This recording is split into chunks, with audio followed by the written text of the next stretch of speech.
Hello, my name is Megan Rodriguez, and I am presenting on the topic of comfort women during the Pacific War.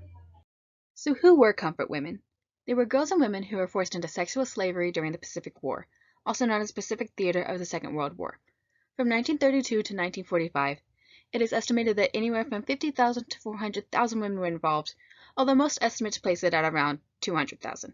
However, it is possible that we may never know due to lack of records and the deaths of most people involved. Most of these women came from countries such as Korea, the Philippines, and Manchuria, but many came from Vietnam, Thailand, and European settlements such as Australia and the Dutch East Indies. While most were young women in their 20s, some of the girls taken were as young as 8 years old. Records show that the practice of sexual slavery by the Japanese army began due to the goal of preventing venereal disease from hampering the war effort and to reduce indiscriminate rape on the war front in order to reduce local resentment. The army set up brothels based on the model of well-organized and regulated brothels of Japan. At first, only career prostitutes were recruited for these brothels, but as the war progressed and the front expanded, more women were needed. To fill the gaps, girls and women were tricked and coerced into sexual slavery, often being offered jobs. In order to feed their families in hard times, especially in colonial Korea, many leapt at the chance to provide and contribute to their families, to be filial daughters to their parents. However, they soon found out that these jobs were lies and were taken from their homes and countries to the front. At these camps, the girls and women who were taken were forcibly raped and beaten daily. They lived in squalor, dirty hovels that were open 24 hours a day, allowing the women to be assaulted day and night. Some accounts say that they were raped by as many as 30 to 40 men a day. They were treated as less than human, simple war supplies to be shipped from camp to camp. As such, they were also assigned to different ranks.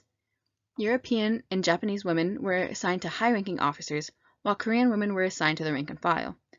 Their dehumanization continued into being sources of blood for Japanese officers, as they were forced to donate their own blood to those who sexually and physically abused them.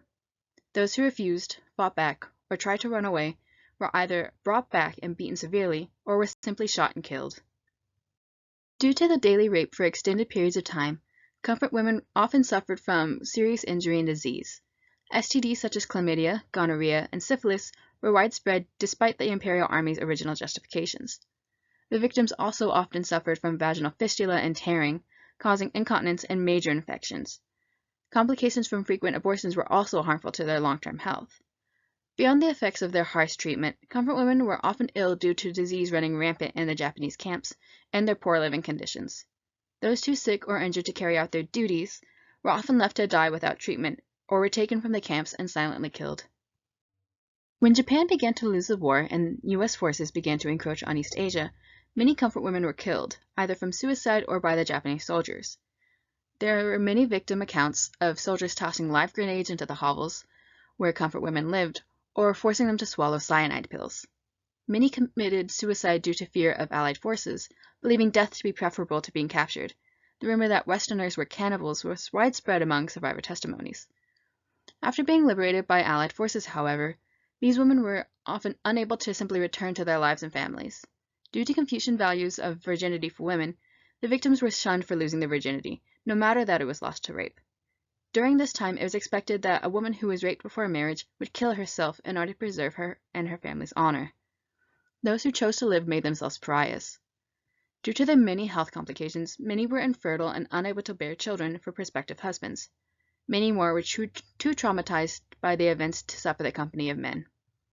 After the end of the war and the liberation of comfort women from Japanese camps, the world was largely unaware of the sexual slavery that occurred. For nearly 50 years, comfort women lived in shamed silence, until Kim Hak-sun came forward to testify about her experiences in 1991. She came forward after decades of holding the secret to herself, in order to set the record straight on the crimes committed by Japan. She said, "I do not understand why Japan is lying. I made my determination after watching the news. I was not asked to do it. I am doing this of my own free will. I am almost 70 years old, and I am not afraid of anything. I will say what I have to say." After her testimony, many more felt encouraged to come forward and began to expose the horrors of the Pacific War.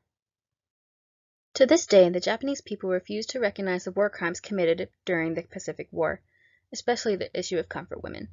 There are many articles and social media posts claiming that the victims are lying about their experiences, all too similar to Holocaust deniers of the European theater.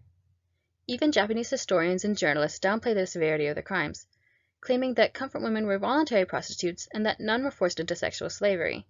However, the Japanese government did accept responsibility in 1992 when documents released by the U.S. revealed that the Japanese army was involved in sexual slavery.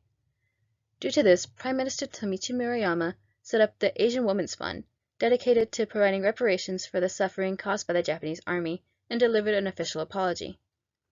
More recently, in 2015, both countries agreed that the Japan-ROK Claims Settlement and Economic Cooperations Agreement of 1965 settled the issue of comfort women, and that it would not be brought up again. However, the victims themselves were not involved in this agreement and did not agree to the terms set. They vowed to continue to seek legal admission of guilt by the Japanese government. In 2016, 12 former comfort women, including Kim Hak-sun, filed a lawsuit claiming that the agreement violated a constitutional court ruling, that the government must offer its cooperation protection so that citizens whose human dignity and values have been violated through illegal actions perpetrated by Japan can invoke their rights to demand damages from Japan. Today, there are few remaining comfort women still alive. As of last year, only 14 survive. However, this number may be inaccurate, as many who suffered from Japanese sexual slavery often considered it too shameful to reveal. Those who do remain continue to advocate for this legal admission of guilt. They do so through several routes, but perhaps the most famous is the Wednesday demonstrations in front of the Japanese embassy in Seoul.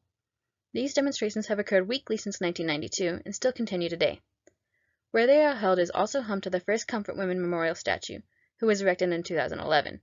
Another was erected in front of the Japanese consulate in Busan in 2016. The Japanese government has campaigned several times to have them removed, but they are currently protected by legal ordinances. The Wednesday demonstrations are the Korean people's way of reminding Japan and the world that the crimes of the Pacific War will not be forgotten and that the victims of sexual slavery will not be erased. As the remaining victims continue to pass due to old age, many are scrambling to tell their stories and remember their suffering. Many movies and documentaries have been released covering this topic in order to educate people about this dark chapter in Korean history. I personally recommend the film Spirit's Homecoming. It is informative and absolutely heartbreaking, but something I feel that every Korean major and minor should watch. Thank you for listening to my presentation. I hope it was informative and that you continue to learn about this topic, as it is very important in understanding Japanese and Korean relations.